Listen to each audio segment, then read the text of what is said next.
디셉 사람 엘리야, 오늘 갑자기 역사 속에 등장한 가장 어두웠던 시기에 하나님의 말씀을 선포한 선지자 중에 선지자. 오늘 열왕기상 17장은 그 엘리야의 등장을 기록하고 있습니다. 하나님께서 하나님의 종들을 이 땅에 보내실 때 그때가 언제인가? 우리는 성경에 기록된 많은 선지자 가운데 가장 강력한 선지자, 그 강력한 선지자가 등장할 때는 어떤 때였을까? 오늘 이 본문의 배경은 아합이라는 왕이 통치하던 시절이었죠. 아합이라고 하는 왕은 이스라엘의 많은 왕들 가운데 가장 악한 왕으로 묘사되어 있죠. 그런데 우리가 알고 있는 그 아합 왕의 정치, 그 아합 왕의 통치 기간에 이스라엘은 어떤 모습이었을까? 그것은 이 아합 왕은 정치를 보통 잘하는 사람이 아닙니다. 이 아합 왕은 외교력이 뛰어나고 정치력, 리더십이 뛰어나고, 그래서 그 시대에 이스라엘은 경제가 막강하게 부강했습니다. 또 군사력이 막강했습니다. 또 정치도 안정되어 있습니다. 그러니까 태평성대 시기였습니다. 이런 정치인들을 우리는 구하고 있죠. 안정된 삶. 그래서 근심 걱정 없이 태평성대를 누리는 삶을 달라고 우리 그리스도인들은 기도할 때가 있습니다. 이 아합이 어느 정도였는가 하면, 그때 당시에 그 주변에는 막강한 나라들이 있었습니다. 아람. 그러니까 아람을 쳐서 그 아람이 이 아합에게 완전히 굴복을 해버렸습니다. 그 정도가 아니고 아수르라는 나라가 또 있습니다. 그럼 아수르는 BC 722년에 북이스라엘 왕국을 멸망시킨 이 지구상 역사상의 강력한 왕국 중에 하나였습니다. 그 아수르와 전쟁이 붙어가지고 그 아수르를 굴복시킬 정도의 능력과 실력과 힘이 아합에게 있었습니다. 그래서 아수르가 이 아합 왕을 얼마나 두려워했는지 모릅니다. 그러니까 정치적으로 안정되어 있고 군사력 또한 막강하고, 그래서 그 이웃 나라들이 이 이스라엘의 용병을 청할 정도입니다. 그래서 군병거와 또 많은 군사들을 용병을 보낼 정도로, 이것이 바로 당시의 이스라엘의 모습이었습니다. 이런 좋은 시절에 왜 하나님께서 저 디셉 사람 엘리야, 여러분이 디셉이라고 하는 곳은 그 이스라엘의 아주 가장 변두리, 아주 작은 마을, 이스라엘 사람들조차도 별로 기억하지 않는 그런 곳입니다. 만약에 엘리야가 등장하지 않았다면 이 디셉이라는 곳이 있었을까? 사람들은 아무도 기억하지 못할 그런 아주 시골 촌구석입니다. 오늘 이 엘리야의 과거는 없습니다. 어느 날 갑자기 하나님이 그 엘리야를 부르셨습니다. 그리고 그 최고의 왕, 모든 백성들의 존경을 받고, 그리고 나라는 안정되어 있는 그런 막강한 권세를 가진 아합 왕을 찾아가서 너는 내가 전하는 말을 외쳐라. 이제 3년 6개월 동안 이 땅에 우로가 없을 것이요. 그렇게 왕에게 외치라는 것입니다. 오늘 이 말씀을 가만히 생각을 해보면, 하나님께서 왜 이런 무명의 사람을 등장시켜서, 엘리야는 가장 강력한 선지자의 능력을 가진, 하늘에 불을 내린 사람, 850대 1의 싸움에 승리한 사람, 또 850대 1 정도가 아니고 아마 이 엘리야는 당시에 그 이스라엘 모든 국민과 싸웠을 사람입니다. 왜냐하면 그 이스라엘 백성들은 너무나 우리가 태평성대를 누리고 있는데 갑자기 저 엘리야라는 선지가 등장한 그 한마디에 의해서 하늘문이 닫히고 우로가 끊기고 온 백성들이 고통을 받게 한 그 장본인, 아니 어디서 이 촌놈이 나타나가지고 한마디 말한 것이 그대로 이루어져 가지고 왜 이렇게 고통을 받냐? 그 이스라엘 백성들이 하나님을 안 섬기는 사람들이 아니었습니다. 하나님을 섬기던 사람이었습니다. 오늘 이 아합 왕의 아버지가 누구냐면 오므리입니다. 오므리 왕도 아주 능력 있는 왕이었습니다. 그 오므리의 대를 이어받아서 당시에 그 사마리아가 수도였습니다. 이 사마리아라고 하는 곳은 오므리 왕이 건설을 시작했고 아합이 완성한 도시입니다.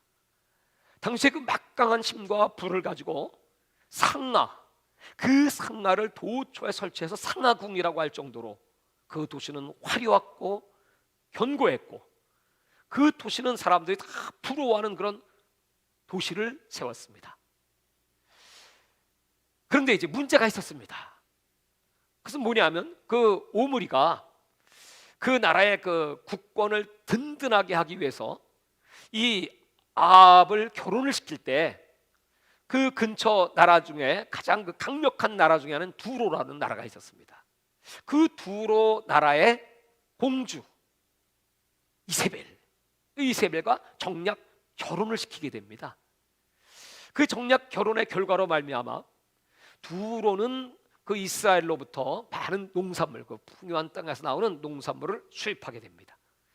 그리고 이스라엘은 그 수출로 말미암아 경제에 막강한 부를 누리게 되고 두로는 또 그 이스라엘은 교통의 유충이 아니겠습니까? 그래서 그 이스라엘 통해서 무역로를 활용해서 또 이익을 많이 취한 나라. 그 두 나라는 아주 밀월 관계를 유지하고 있었습니다.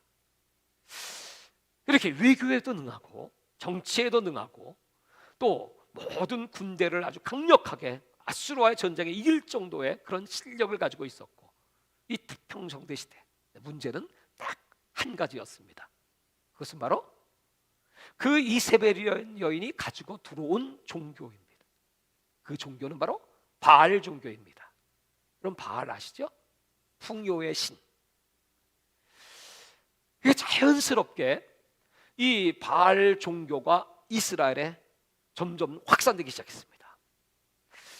그 전까지 하나님을 잘 섬겼던 백성들 아무 근심 걱정이 없었습니다. 이제 권력은 아합에게 있습니다. 그 아합은 바알 종교를 장려하기 시작했습니다.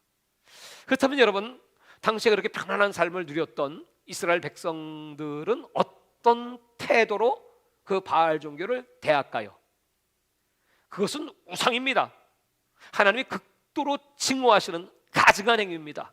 우리는 절대로 그 바알과 우리 여호와 하나님을 겸하여 섬길 수 없습니다. 그렇게 저항을 하는 것이 아마 하나님의 백성다운 모습이었고 하나님께서는 그것을 기대하셨을 겁니다. 그러나 그 백성 가운데는 아무도 거기에 대해서 반항을 하든지 저항을 하든지 한 사람이 없었습니다. 그냥 마음속으로는 하나님을 잘 섬겼는지 모르지만은 그 왕의 정책에 따라서 다 두루뭉실하게 그래서 우리가 편안하게만 되면 되지. 그렇다고 우리가 여호와 하나님을 안 믿는 것도 아니고 적당히 세상과 함께 하나님을 섬기겠노라 하는 그런 영적 풍조가 만연하였습니다. 사랑하는 여러분, 우리가 신앙생활하면서 우리에게 위기 중에 위기는 어떤 때일까요? 환난이 오고 핍박이 오고 예수를 믿는다고 하면 목숨을 위협하고 그래서 막 굴로 피하고 지하로 광야로 도망다니는 그런 고통의 때 환난의 때가 우리에게는 위기일까요? 아니면 이와 같이 태평성대 아무 이상도 없고 온 백성들이 먹고 마시고 즐기고 그 멋진 사마리아 도시를 세우고 또 주변의 나라들은 다 이스라엘을 부러워하고 그렇게 편안한 삶을 누리면서 딱 하나 문제가 있다면 이 국가의 정책이 우리는 여호와 하나님을 섬기는 국가가 아니고 우리를 이렇게 잘 살게 해준 저 바알 그리고 바알은 아세라와 그리고 그 이방 신들을 항상 동반을 합니다. 바알은 다산 풍요의 신입니다. 그래서 그 바알은 그런 신들과의 그런 관계 그 표현을 백성들은 그 바알 성전에 모여서 거기 남자 여자 소위 말하는 그 성전에서 일하는 창기들이죠. 그래서 음란한 짓을 하면서 그 바알을 기쁘게 하면, 바알이 그런 모습을 흥분하면, 바알을 흥분시키기만 하면 이 백성들 다산하게 되고 풍요하게 되고, 그리고 비도 내려줄 것이고 우리는 살아가는데 아무 걱정이 없어. 그러니까 너나 할 것 없이 다 바알을 기쁘게 하기 위하여 아우성을 치고 있는 그 시절, 그러니까 아마 이스라엘 역사 속에 가장 어둡고 캄캄했던 그 시기. 여러분, 이때 하나님이 들어 쓴 사람은 당시에 그 왕의 곁에 있는 왕을 수종드는 대제사장도 아니었고, 어떤 종교인도 아니었고, 어떤 권력자, 실력자도 아니었고, 저 디셉 지도상에 보이지도 않는 그 작은 마을에 있던 촌놈 엘리야, 그냥 다짜고짜 너는 저 아합에게 가서 내가 선포하는 대로 3년 6개월 이 땅에 우러가 없을 것이요, 그 선포하라는 겁니다. 그리고 겁도 없이 당당하게 아합에게 나가서 이 말씀을 선포하는 것입니다. 그리고 하나님은 말씀하시기를, 됐어, 이제 너는 저 그릿시냇가에 가서 숨어라. 그 이 엘리야는 계산이 없는 사람입니다. 이 엘리야는 따지는 게 없습니다. 그냥 하나님 말씀하시면 가서 전하고, 숨으라 숨고, 아니 거기 가서 그럼 어떻게 삽니까? 거기 무슨 내가 거할 움막이라 있습니까? 그런 것도 없습니다. 그냥 시냇가에서 너는 걱정할 거 없어. 저 까마귀가 너에게 먹을 것을 날아다 줄 것이다. 그렇게 그 그릿시냇가에서 거주하고 있다가, 그런 거 했더니 웬걸 하나님께서 자 이제는 옮겨야 되겠다. 어디로요? 사르밧으로 가라. 여러분, 그 사르밧도 역시 이름 없는 작은 마을입니다. 거기는 왜 갑니까? 거기 가면 거기 과부가 있지. 그 과부에게 청하여 떡과 그리고 그 기름을 달라고 해라. 아니 그 3년 6개월의 지금 기근으로 말미암아 그 과부의 집안도 이제 남은 기름 조금과 그 밀가루 조금으로 마지막 음식을 해먹고 죽어야 될 판인데,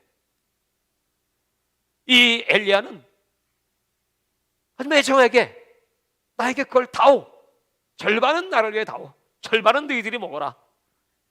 이 사르밧 과부는 그 말에 순종을 하여 대접하지 않습니까? 그랬더니 그 집에 3년 6개월 동안 하나님께서 그 밀가루와 기름이 그치지 아니하도록 공급을 해주셨더라. 그의 아들이 죽게 되었을 때 다시 살리시는 기적의 역사가 일어나게 되었더라. 여러분, 이걸 통해서 하나님은 지금 우리 시대의 마지막 시대에 저와 여러분에게 무슨 말씀을 하고 싶으실까요? 엘리야가 빛나는 선지자가 된 것은 그 어떤 능력이 있어서도 아닙니다. 그는 어떤 학문과 지식을 갖고 학위를 가진 그런 사람도 아니었습니다. 그는 아주 무명의 촌사람. 하나님 왜 그 사람을 들어 쓰셨을까요? 아마 너무나도 이 종교가 타락하고 웅장한 건물, 최고의 시설, 수없이 많은 고관 대작들, 자랑할 것이 너무 많은 교회, 그리고 권력과 적당히 타협하며 가고 있는 그 교회의 모습, 그 나라의 모습을 보시면서 하나님은 아마 진노하셨고 역정이 나셨고, 너희들은 하나님을 모른다, 하나님은 그 화려함 속에 있지 않다, 그 권력 속에 있지 않다, 그리고 은금 속에 있지 않다. 여러분, 역사상 가장 타락한 교회가 어떤 교회입니까? 그것은 바로 1000년 긴 시간 동안 그 중세를 지배했던 중세의 교회, 캐토릭 교회였습니다. 그 교회 시대에는 여러분, 얼마나 아름다운 성전, 최고의 악기, 거기에 멋진 옷으로 단장한 신부, 사제들, 거기에 웅장한 음악, 그 화려한 예식. 사람들은 다 그 교회로 몰려들었습니다. 그리고 아주 엄숙하게 미사를 드렸습니다. 거기에 하나님이 계신 줄 알았습니다. 그래서 그 아름다운 벽화, 웅장한 건물, 그 천정 꼭대기에도 아무도 도와주는 사람이 없을 것 같은데 거기를 아주 아름답게 치장을 했습니다. 뭐 가서 보면 정말 혀를 찰 정도로 그렇게 성전을 만들었습니다. 그러나 그 교회는 인류 역사상 가장 타락한 교회였고 가장 악한 교회였고 하나님 보실 때 가장 악행을 저질렀던, 겉으로는 멀쩡하고 긴 옷을 입고 관을 쓰고 금잔을 들고 그렇게 화려해 보였지만 그 배후에 그 음란이 가득 차고 거기에 갖은 술수들, 그 자리를 찬탈하기 위해서 죽이고, 어떤 교황은 자기가 그걸 차지하기 위해서 그 잠자고 있는 교황 찾아가고 도끼로 머리를 내리쳐서 살해해버리고 그 자리를 차지한 그런 교황도 있고, 수십 많은 재물을 쌓고 또 그 수녀들 간의 사이에서 얼마나 많은 아기들을 낳았는지 그것을 연못 속에 집어넣어서 완전 범죄로 만들어놨는데 나중에 그 연못에 물을 빼보니까 어린 그 영아들, 어린아이들의 그 뼈다구가 가득하더라는 거예요. 여러분, 이것이 그때 당시 교회의 모습이었습니다. 그때 하나님께서 똑같은 영적 상황을 당한 그 아합 시대에 오늘 엘리야가 등장합니다. 엘리야. 오늘 여기 열왕기상 17장에 보면 이 엘리야가 사르밧 과부의 집에 가서 그렇게 음식을 먹고 그리고 그 아들을 살리고 나서, 여러분 18장에 보면 많은 날이 지나고 제3년에 여호와의 말씀이 엘리야에게 임하여 이르시되 너는 가서 아합에게 보이라. 내가 비를 지면에서 내리리라. 이젠 다시 하나님이 아합에게 가라. 여러분, 오늘 이렇게 말씀하셨을 때 엘리야가 아합에게 보이려고 가니 그때 사마리아에 기근이 심하였더라. 여기 18장 2절까지 보면 이 엘리야가 어떤 분인가 여러분 알 수 있겠죠? 가라면 가는 겁니다. 숨으라면 숨는 겁니다. 막 그럴 수밖에 없었던 것은 아마 그때 엘리야를 잡아 죽이기 위해서 아합이 얼마나 길길이 날뛰었는지를 그 다음에 오바댜라고 하는 사람의 기사를 보면 알 수 있습니다. 여기 보시면 3절, 아합이 왕궁 맡은 자 오바댜를 불렀으니 이 오바댜는 여호와를 지극히 경외하는 자라.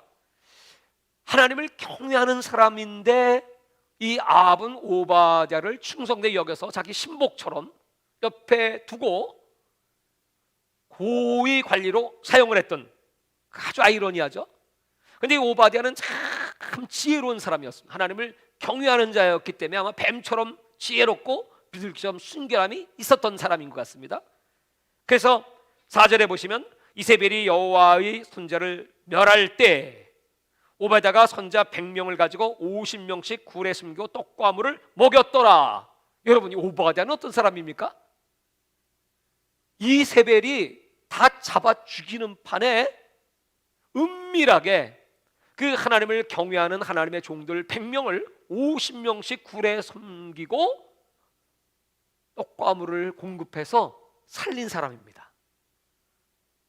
그러면 여러분, 이 오바댜는 아마 강력한 그런 내적인 능력을 가진 사람, 이렇게 우리가 생각할 수 있죠.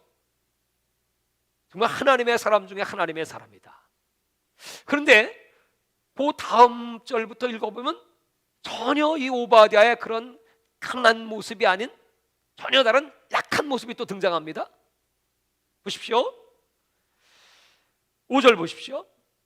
아합이 오바댜에게 이르되 이 땅의 모든 물건원과 모든 내로 가자. 혹시 꼴을 얻으리라. 이미 기근으로 말미암아 먹을 것이 없고 물이 없고 또 짐승들도 다 목말라 죽을 판입니다. 그래서 말과 노새를 살리리니 짐승을 다 잃지 않게 되려 하고 두 사람이 두루 다닐 땅을 나누어 아합은 홀로 이 길로 가고 오바댜는 홀로 저 길로 가니라.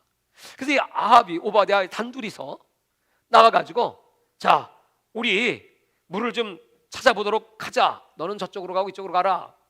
아마 이때는 이 오바댜에게 있어서 이 평소의 오바댜의 그런 신념과 그런 담력이라면 요 찬스, 지금 이세벨은 없습니다.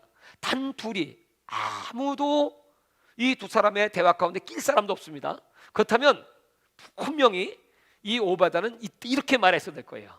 왕이시여, 지금 이 땅에 이렇게 기근이 오는 것은 이유가 있습니다. 그것은 우리 이스라엘은 하나님의 선택한 선민인데 여호와 하나님의 신앙을 버리고 당신이 저 바알 선지자, 바알의 우상들을 따르고 저 이세벨을 청하여 그 이세벨 종교를 믿었기 때문에 하나님의 진노가 아니겠습니까? 뭐 이렇게 담대하게 말했어야 옳죠. 그리고 왕을 책망했어야 옳죠. 죽을 때 죽더라도 이건 아주 오바댜에게 있어서는 아주 절호의 찬스입니다. 그런데 그런 기사는 없습니다. 이제 두 사람은 흩어져서 불을 찾아보기로 했습니다. 근데 그 다음에 보면 7절 보시면 오바댜가 길에 있을 때 엘리야가 그를 만난지라. 여기서 오바댜는 엘리야를 만나게 됩니다. 그가 알아보고 엎드려 말하되 내 주 엘리야여 당신이시니까. 그가 그에게 대답하되 그러하다. 가서 네 주에게 말하기를 엘리야가 여기 있다 하라. 엘리야는 여러분 얼마나 당당합니까? 나 지금 왕 만나러 왔어. 네 왕 어디 있어? 나를 만나게 해줘. 그랬더니 이 오바댜가 9절 보시면 이르되 내가 무슨 죄를 범하였기에 당신이 당신의 종을 아합의 손에 넘겨 죽이게 하려 하시나이까. 그게 다 죽습니다. 당신도 죽을 것이고 나도 죽을 것입니다. 당신의 하나님 여호와께서 살아계심을 두고 맹세하노니 내 주께서 사람을 보내어 당신을 찾지 아니한 족속이나 나라가 없었는데 그들이 말하기를 엘리야가 없다 하면 그 나라와 그 족속으로 당신을 보지 못하였다 맹세하게 하였거늘 이제 당신의 말씀이 가서 네 주에게 말하기를 엘리야가 여기 있다 하라 하시나. 아니 엘리야 우리 어딘지 모른다고 그랬는데 당신 여기 나타나면 알면서 너희들 모른다고 그랬구나. 그러고 다 죽일 수 있지 않겠습니까?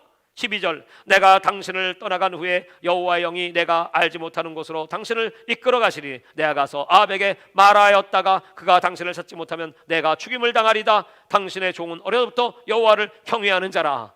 얘기했다가 당신 또 하나님께서 살려주시기 위해서 어디론가 싹 데려가시면 나는 그냥 죽습니다. 나는 하나님을 경외하는 자입니다. 자, 그럼 여러분 이 오베다는 진짜 하나님 경외하는 사람일까요? 오늘 왜 하나님은 여기 오바댜를 갑자기 등장시켜서 엘리야를 만나게 하셨을까요? 궁금하죠? 근데 분명히 이 앞에 기록에 보면 오바댜는 하나님을 경외했던 사람이고 그렇게 담대하게 100명의 선자를 숨겨주고 지켜주었던 사람이고 근데 어느 순간에 이렇게 나약한 사람으로 변화되는 것을 보면 참 이상하지 않습니까? 그렇다면 오늘 왜 하나님은 오바댜를 등장시키셨을까요? 여기 이 본문에 17장부터 22장까지 이 긴 장의 주인공은 엘리야입니다. 그리고 아합입니다. 그리고 배후의 역사는 하나님이십니다. 근데 갑자기 이 18장 1절부터 여기 9절 11절까지죠. 여기까지 오바댜를 등장시키신 이유가 무엇일까? 왜 그럴 것 같습니까? 그냥 우연일까요? 성경은 절대로 우연이 없습니다. 성경은 놀라운 하나님의 섭리의 책입니다. 오늘 이 엘리야의 사건은 우리가 하나님은 누구신가? 뭐 하나님은 말할 것도 없이 만왕의 왕이십니다. 만주의 주십니다. 역사의 주인이십니다. 인간의 생사화복을 주관하시는 분입니다.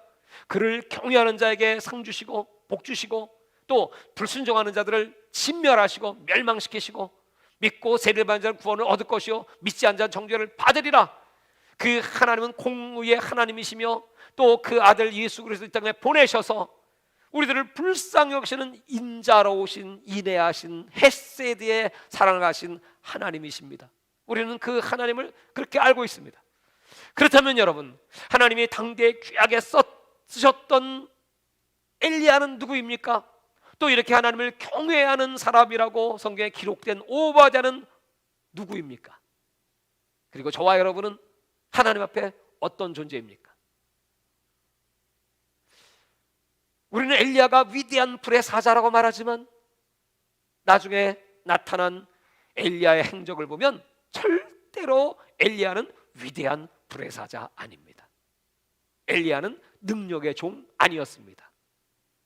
위대하신 분은 하나님이셨고 불의 능력을 보이실 분은 하나님이셨고 그 하나님께 발탁됐고 그 하나님께 붙잡혔기 때문에 위대해진 것이죠.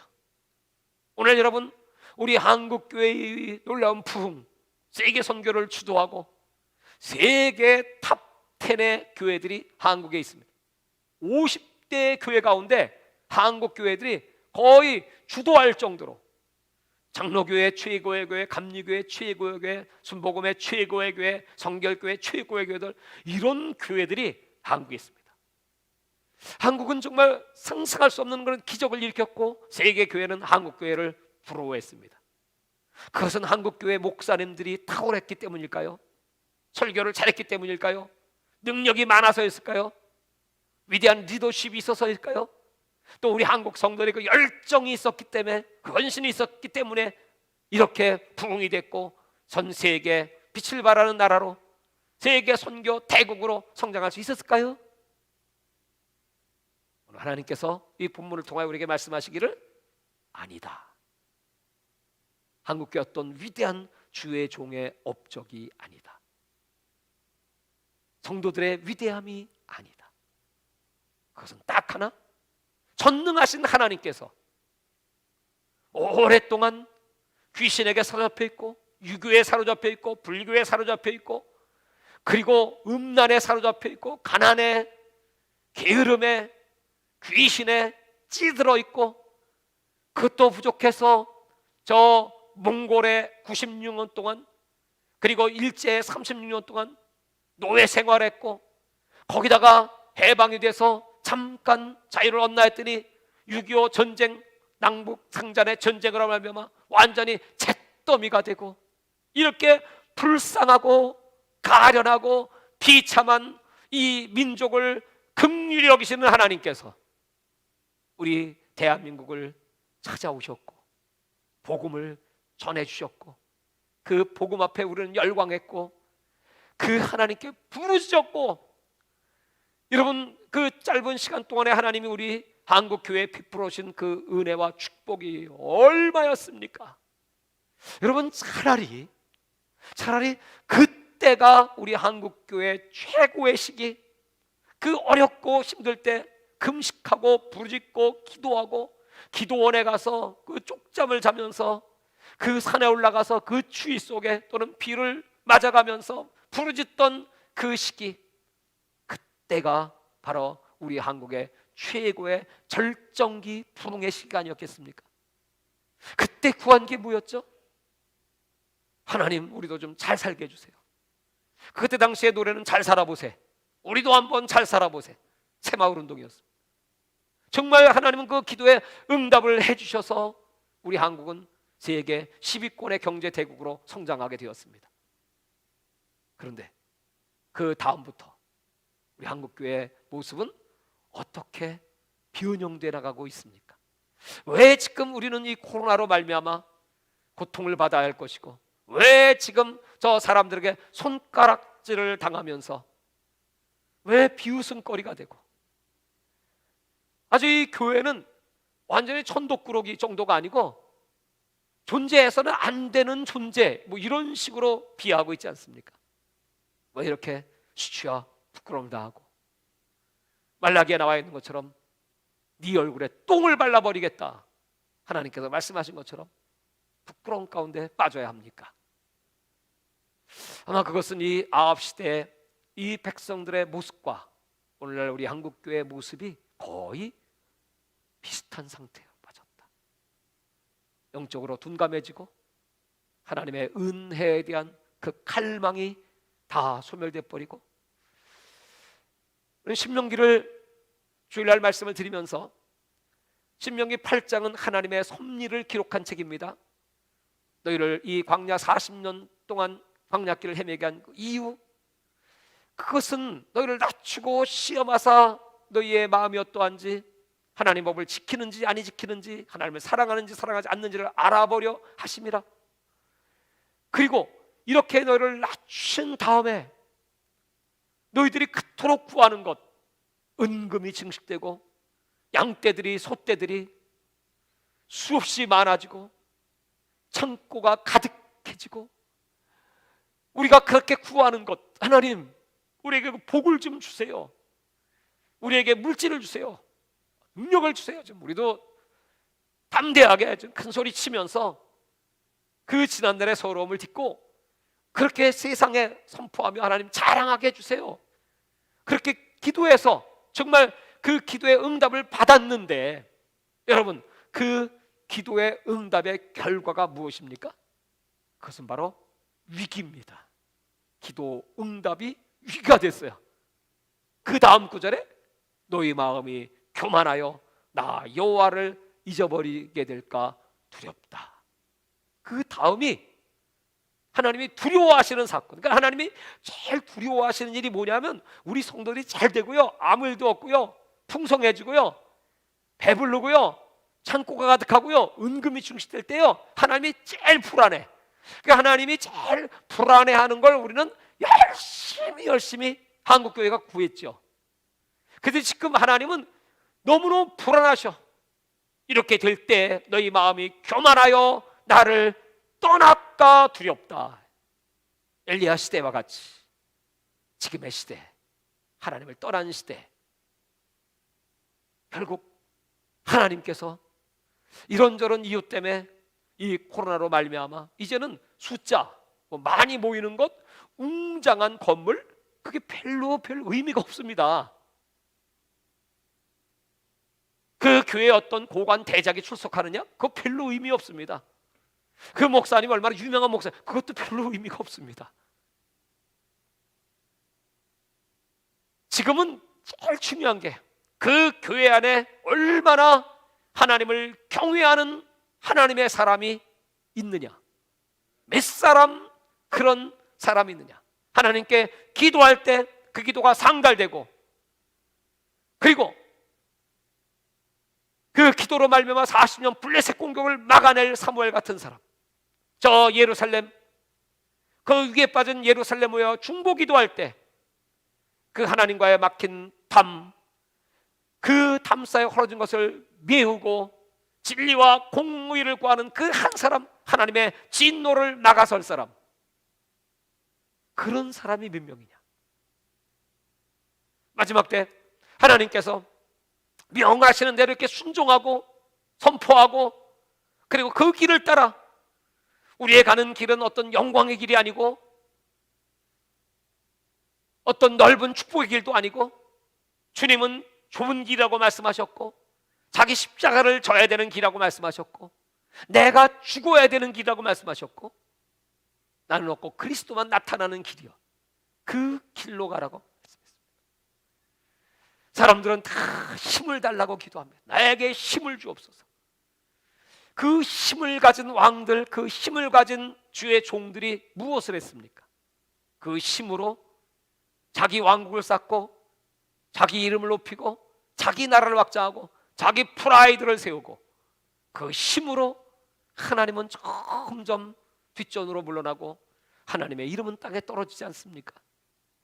그래서 하나님은 역사적으로 이렇게 교회들이 타락할 때든지, 또는 백성들이 하나님 말씀을 찾지 않을 때, 이런 무서운 재앙, 그것이 3년 6개월 동안 기근이었고 지금 이 땅에 쏟아지고 있는 하나님의 진노, 바이러스 팬데믹이었고, 이제 앞으로는 경제 대재앙이 돌아갈 겁니다. 만약 지금이라도 역대하 7장 14절의 말씀처럼 내 이름을 일컫는 내 백성이 그 악한 길을 떠나 하나님 앞에 겸비하여 기도하며 하나님의 얼굴을 구하면 내가 하늘에서 듣고 너희 죄를 사하고 이 땅을 고치리라. 지금도 늦지 않았습니다. 지금도 우리가 하나님 앞에 겸비하게 낮아져서 기도하고 부르짖고 하나님의 얼굴을 구하면 이 코로나 바이러스 팬데믹 한순간에 싹 끝날 수 있습니다. 그러나 우리 한국교회가 그렇지 아니하고 그저 인간적인 방법으로 이 위기만 어떻게 피하면 될까? 여러분, 근본적인 변화가 없이 사람들은 간증이라는 걸 이렇게 생각하죠. 아, 나는 이렇게 하나님의 축복을 받았습니다. 이런 기적을 체험했습니다. 그래서 하나님을 자랑합니다. 이렇게 간증하죠. 되게 그렇죠. 근데 하나님이 원하시는 간증은 무엇일까요? 그런 간증보다 더 중요한 간증, 나는 하나님을 만나서 이렇게 변화됐습니다. 이런 옛사람이 변하여 새 사람이 되었고 나는 그리스도를 닮아가고 있습니다. 은과 금이 없다고 할지라도 또 저 떡반죽 그릇에 거기 양식이 없고 외양간에 송아지가 없고 포도원에 소출이 없고 내가 가진 것이 아무것도 없다고 할지라도 나는 그런 환경에 연연하지 아니하고 나의 주 나의 하나님으로 말미암아 기뻐하리로다. 뭐 이런 간증, 흔들림 없는 간증, 여러분, 그런 신앙과 그런 교회와 그런 주의 종들을 하나님은 지금 찾고 계시지 않을까요? 오늘 엘리야 같은 이런 종들, 아마 오늘 오바댜를 만나게 하신 것은 놀라운 하나님의 비밀이 있죠. 오바댜가 이렇게 담대했던 정의로운 하나님을 경외했던 사람이라고 할지라도 한순간에 자기의 목숨이 두려워서 그 엘리야를 만났다는 걸 이 얘기가 두려워 벌벌 떠는 것처럼 오늘 이제 그 다음 장에 나타날 사건, 그 450대 1의 바알과 400명의 아세라 선지자 850명을 갈멜산에 부르고 그들과 영적 전쟁을 벌이며 하늘에 불을 끌어내리며 그들을 다 몰살시키는 이 놀라운 대승리의 역사 뒤에 따라올 엘리야에게 다가오는 최고의 위기, 이세벨의 그 말 한마디에, 잡아 죽이라는 말 한마디에 벌벌 떨며 광야 로뎀나무 아래 가서 죽기를 구하였던 그 연약한 엘리야. 오바댜와 엘리야는 같을까요? 다를까요? 같습니다. 오늘 그렇다면 여러분, 여기 엘리야나 오바댜나 저와 여러분 다른 사람일까요? 같은 사람입니다. 우리는 참으로 연약한 사람입니다. 우리는 하나님이 1분 1초도 붙잡아 주시지 않으면 아무것도 할 수 없어요. 우리는 드러내야 될 이름이 오직 예수 그리스도입니다. 자랑해야 될 분은 오직 예수님뿐입니다. 오직 하나님의 능력으로 하나님의 이름을 위하여 하나님의 나라와 복음을 위하여, 그것이 저와 여러분의 삶의 가치이고 삶의 목적입니다. 이것을 위하여 우리 변함없이 남은 평생 이 어려운 때일수록 점점 사람들이 교회를 떠나가고, 아마 이제 자 팬데믹 끝났습니다. 교회로 모이세요. 이제 수요예배 나오세요. 금요예배 나오세요. 주일날 1부 예배 나오세요. 2부 예배 나오고 3부 예배 나오세요. 그래도 아마 그때가 되면 안 나가도 우리 편히 잘 살았어.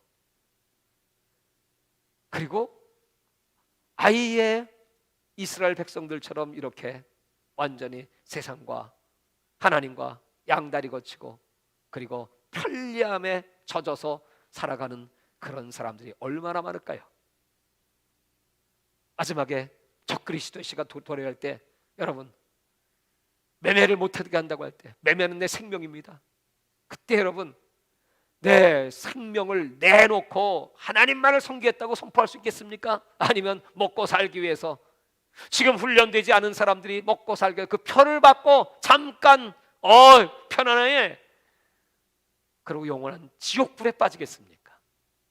지금은 그 시험의 때, 환난의 때, 지금은 아합 시대와 같은 이 악이 전 세계에 득세하는 마지막 때입니다.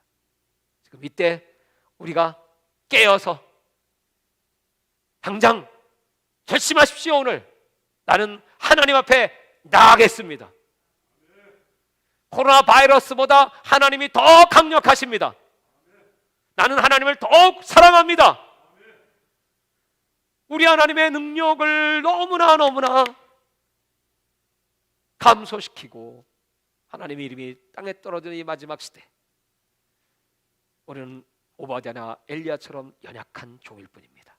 그러나 오늘 우리가 그 하나님을 신뢰하고 경외하고 끝까지의 믿음으로 하나님을 붙잡으면 하나님이 저와 여러분을 꽉 붙잡아 주시고 더 강력하게 그 엘리야 시대, 엘리야와 같은 마지막 시대 두 증인에게 부어주시는 그 능력, 작고 초라한 저와 여러분이지만 그 능력이 함께하는 우리 일생일 때 최고의 축복된 능력 있는 아름다운 삶이 되시기를 주의 이름으로 축원합니다.